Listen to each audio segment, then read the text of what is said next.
하나님의 능력인 복음이라는 제목으로 하나님 말씀 전하겠습니다. 자식을 향한 부모의 극진한 마음만큼 깊고 힘있는 사랑은 없습니다. 아무리 그 자식이 그릇된 방향으로 갈지라도 부모는 끝까지 포기하지 않고 자식을 위하여 헌신과 사랑을 다합니다.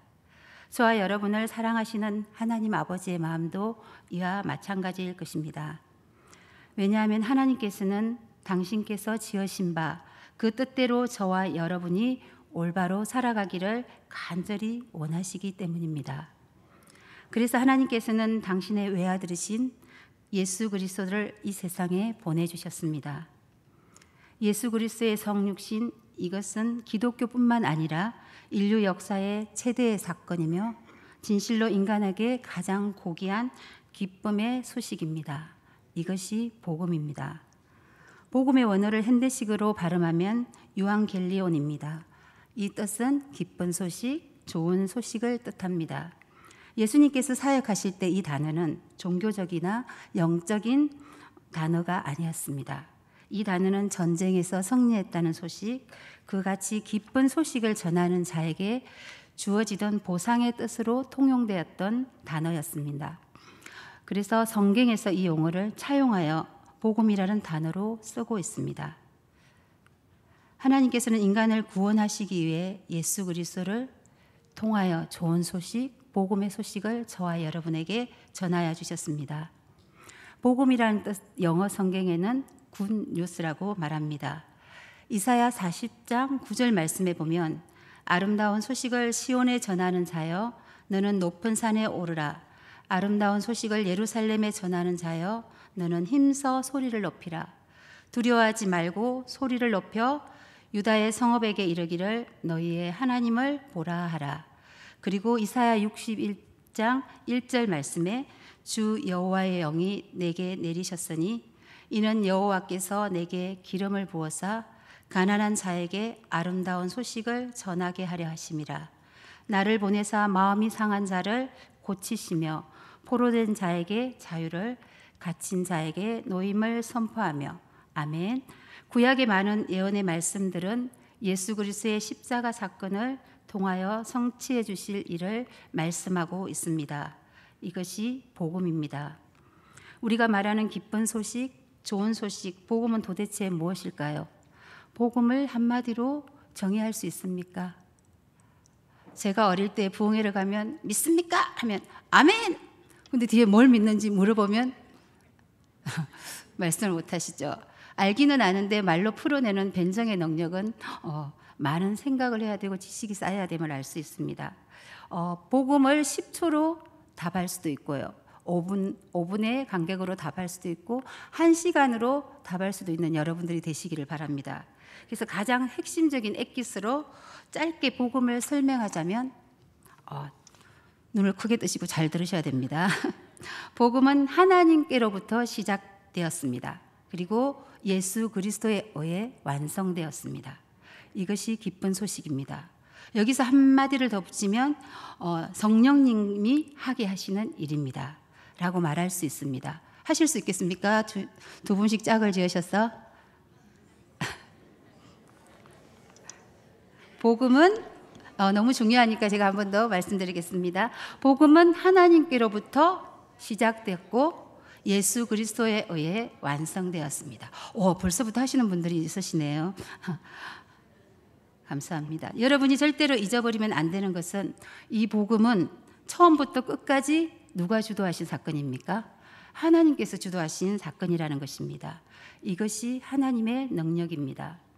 오늘 본문인 로마서는 사도 바울이 로마에 있는 그리스도인들에게 보낸 편지입니다. 시기는 55년에서 56년 사이입니다. 명확하지는 않지만 분명한 것은 바울이 로마에 직접 가보지 않은 상태입니다. 로마 교회에 특별한 문제가 드러나 있지는 않지만 로마서가 전반적으로 믿음에 대한 강조를 하는 것으로 보면 바른 믿음을 알리기 위한 목적으로 쓰여진 것 같습니다. 로마서는 바울이 3차 전도 영예를 마치는 과정에서 기록된 것으로 보입니다. 오늘 본문은 하나님께서 인류 역사에 허락하신 복음이 하나님의 능력이라고 말씀하십니다. 오늘 본문 말씀은 바울의 인사와 로마에 방문하고 싶은 바울의 마음을 전하고 있습니다. 서두에 복음에 대해 간략하게 설명한 다음 안부를 전하고 있습니다. 이후에 세상에 복음이 전파된 것을 감사하며 로마에 가고 싶었던 마음을 피력하고 있습니다. 자신을 빚진 자로 소개하며 이신칭이 어인은 믿음으로 말미암아 산다고 말합니다. 바울이 자신이 세운 교회는 아니지만 목회적 동지로서 로마에 있던 교회 신자들에게 복음의 뿌리를 내리고 바른 기독교 교리와 실천적인 신앙생활로 성숙한 신앙인이 되도록 하기 위해서 바울은 로마서를 기록하고 있습니다. 첫 번째로 오늘 본문 말씀을 1장 16절을 다 같이 읽어보겠습니다. 내가 복음을 부끄러워하지 아니하노니 이 복음은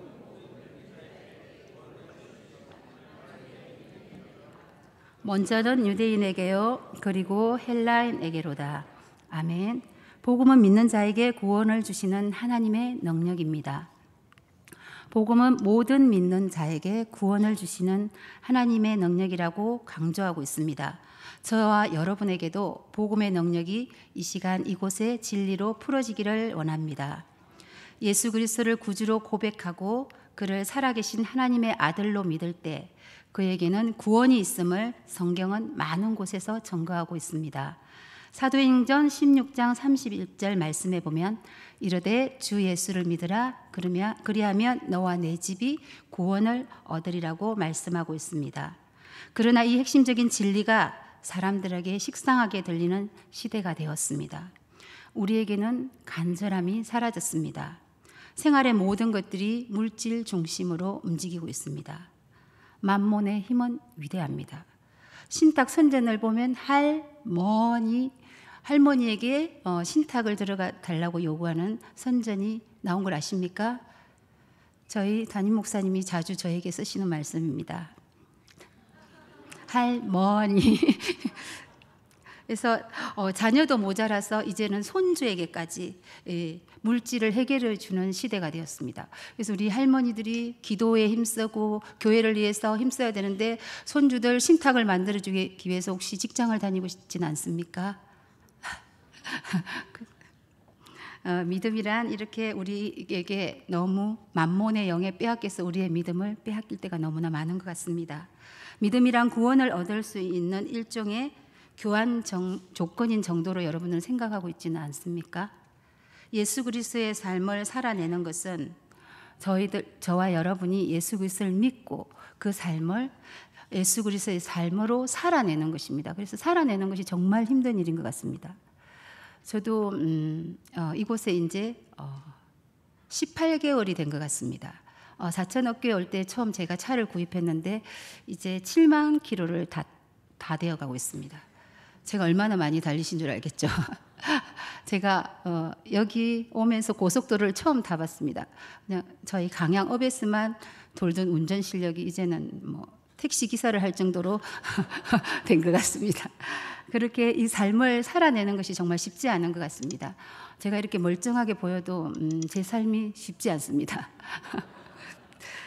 그래서 여러분들의 삶도 마찬가지일 것입니다. 우리가 예수로 살아낸다는 것은 정말 큰 영적 전쟁이 필요하고 그 영적 가운데서 우리가 항상 승리해야 됩니다. 저희 평화 어린이집에서는 항상 전신갑주 기도문을 선포합니다. 그래서 우리 아이들에게 장난치려고 할 때마다 제가 너희들은 군사야. 그래서 사단에게 이겨야 돼. 우리는 예수를 믿으면 알든 모르든 영적 전쟁 가운데 있다는 것을 아이들에게 알려주고 있습니다. 그래서 아이들이 정말 군인답게 매일매일 그 말씀을 외칩니다. 물론 저도 외칩니다. 그래서 그 삶을 살아낼 수 있는 것 같습니다. 예수 그리스도를 믿는다는 것은 인생의 방향을 완전히 바꾸는 것입니다. 세상 한 발, 교회 한 발 이렇게 해서는 복음의 능력이 저희들 안에 나타날 수 없습니다. 바로 이런 결단의 결과로 구원의 삶이 우리에게 주어집니다. 본문 16절에서 이 복음은 모든 믿는 자에게 구원을 주시는 하나님의 능력이 됨이라고 말씀하십니다. 하나님의 능력으로 말미암아 복음이 인간에게 허락되었음을 말하는 것인가 동시에 그 복음을 믿는 결단의 믿음을 말씀하고 있습니다. 우리는 날마다 결단해야 합니다. 왜 그렇습니까? 자꾸 넘어지기 때문입니다. 그 복음은 이전의 상과는 달리 우리의 삶을 완전히 변화된 하나님 나라의 삶을 살게 하는 에너지가 되어야 합니다. 이 복음의 깊이와 넓이가 여러분과 오늘 저에게 이 시간 풀어지기를 간절히 원합니다. 오늘날 다분히 세속화되어 우리의 신앙이 희석화되고 딱딱해지고 여러분의 믿음을 붙들기가 굉장히 힘든 세대에 살고 있습니다. 그래서 조금 전에 제가 말씀드렸듯이 날마다 영적 전쟁을 선포하고 깨어서 기도해야 합니다. 성령 하나님을 의지해야 합니다. 그래야 할 때 참된 복음의 의미, 하나님의 능력이신 복음을 소유할 수 있습니다. 두 번째로 하나님의 능력인 복음은 모든 사람에게 영향을 미칩니다. 인간으로 하여금 새로운 삶을 살게 하는 복음의 능력은 아무런 경계선이 없습니다.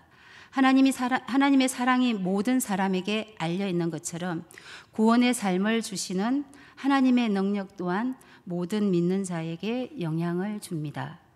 요한복음 3장 16절 말씀에 하나님이 세상을 이처럼 사랑하사, 다 같이 외우시죠? 다 같이 읽겠습니다. 독생자를 주셨으니 이는 그를 믿는 자마다 멸망하지 않고 영생을 얻게 하려 하심이라. 아멘.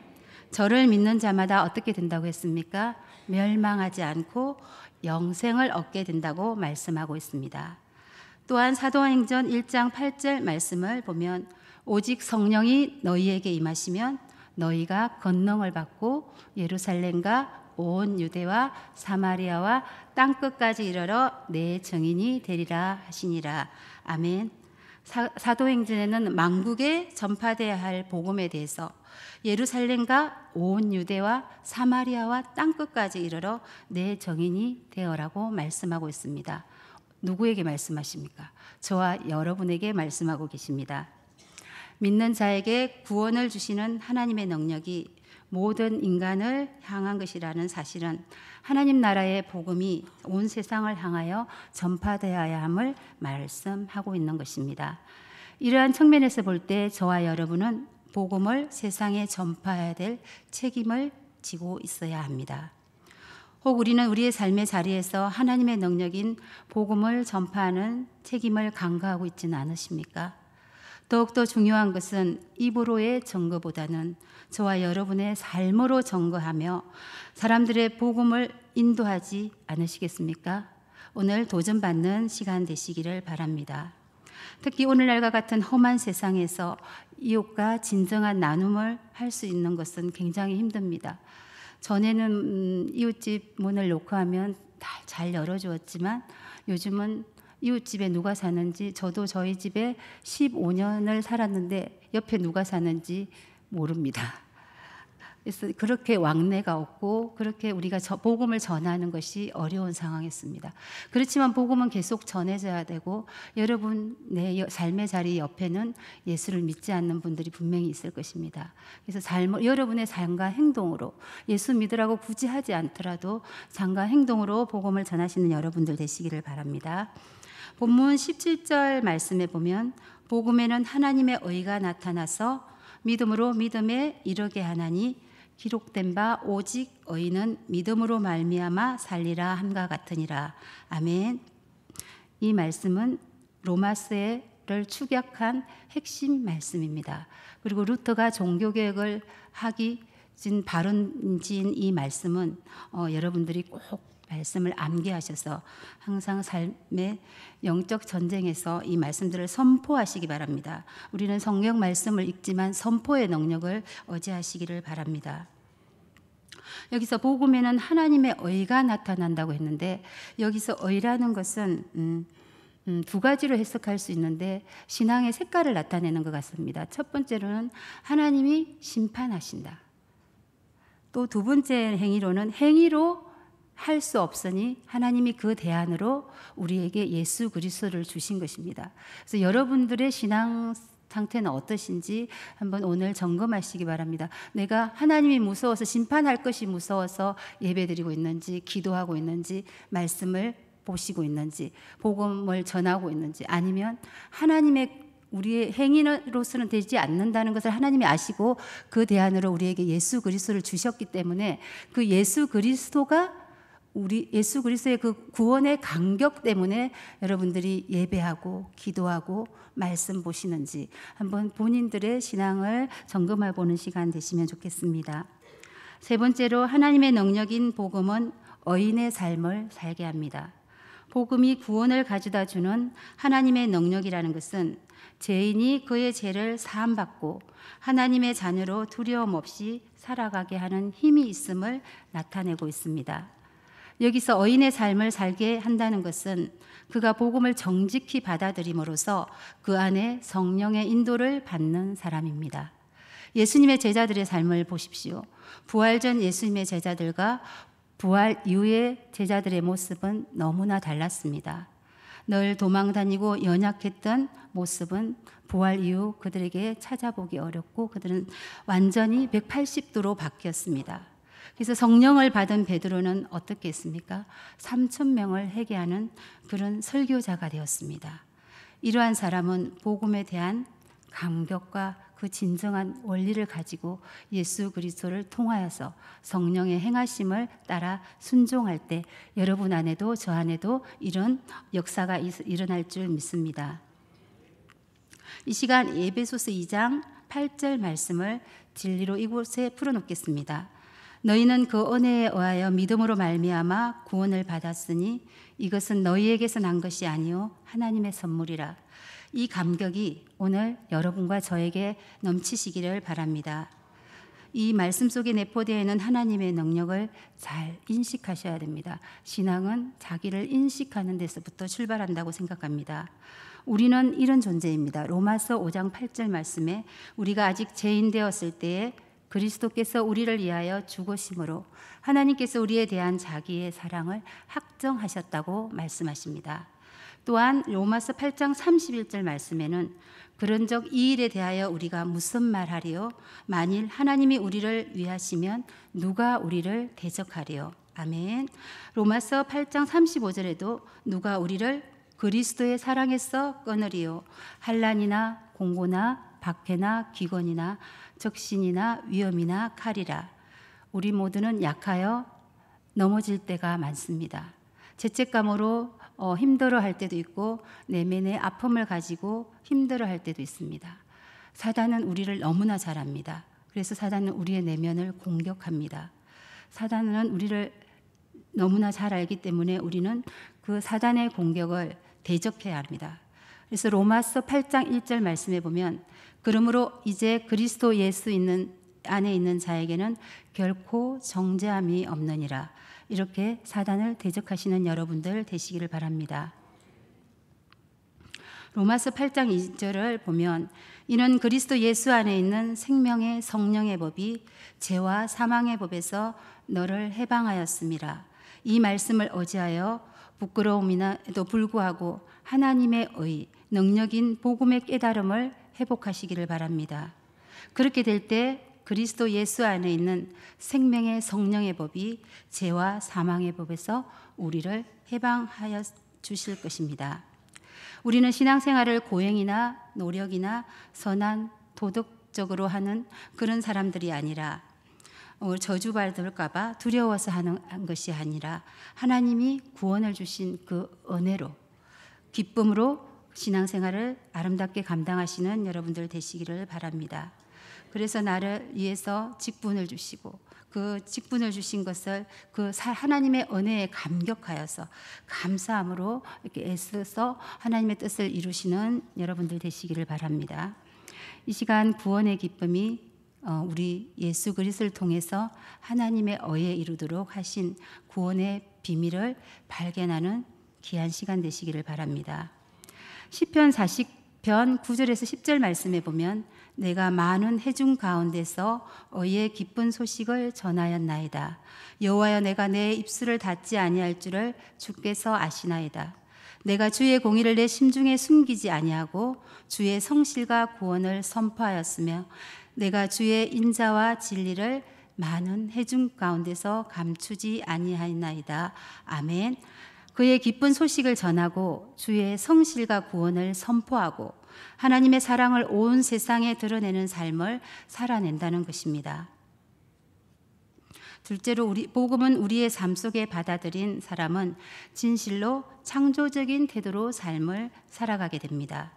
로마서 12장 1절에서 2절 말씀에 보면 그러므로 형제들아 내가 하나님의 모든 자비하심으로 너희를 권하노니 너희 몸을 하나님이 기뻐하시는 거룩한 산 제물로 드리라. 이는 너희가 드릴 영적 예배니라. 아멘. 우리는 이 세대를 본받지 말아야 합니다. 오직 마음을 새롭게 함으로 변화를 받아야 합니다. 그래서 하나님의 선하시고 기뻐하시고 온전한 뜻이 무엇인지 날마다 분별하면서 우리의 삶을 살아가야 할 것입니다. 하나님의 거룩하시고 온전하신 뜻을 분별하는 것은 자신의 삶 전체를 하나님의 공의와 사랑을 실천하는 삶으로 드리는 것입니다. 이 삶은 살신성인 내 삶이기에 자신뿐만 아니라 주위에 있는 다른 사람들도 참다운 삶의 의미를 깨달으며 살아가게 할 수 있습니다. 이것이 복음의 능력입니다. 하나님 나라는 바로 이런 복음의 사람들을 통하여 확장되는 것입니다. 복음의 간격은 감각적인 행태로 정신적인 영역에만 머무르는 것이 아닙니다. 또한 그것은 내세의 영적인 삶만을 위한 것이 아니라 모든 삶의 자리에서 구체적인 생활 현장에서 의를 추구하고 사랑을 실천하는 능력입니다. 마태복음 5장 6절에서 보면 주님께서는 그의 사랑하는 제자들에게 의에 줄이고 목마른 자는 복이 있다고 말씀하십니다. 이 세상에서 하나님의 의를 찾고 그대로 살려고 목이 마르도록 애타는 그가 하나님의 능력으로 진정으로 힘입는 사람입니다. 성도 여러분, 저와 여러분은 복음의 빚진 자입니다. 우리의 정체성은 하나님의 의로운 자녀입니다. 그러므로 우리는 우리의 삶의 자리에서 복음의 힘, 하나님의 능력이신 예수 그리스도를 누리고 나누어 줘야 될 것입니다. 기도하시겠습니다. 하나님 감사합니다. 하나님의 능력으로 복음이 허락되었음을 감사합니다. 오직 의인은 믿음으로 말미암아 살리라고 결단하게 하여 주시옵소서. 구원의 주도성을 하나님께서 우리에게 주셨습니다. 온 4천억 교회 성도님들이 복음으로 무장되어 복음의 능력을 가지고 복음의 삶을 살아갈 수 있도록 성령 하나님 심령에 일하여 주시기를 원합니다. 그렇게 일하실 하나님을 기대하며 예수님의 이름으로 기도하였습니다. 아멘.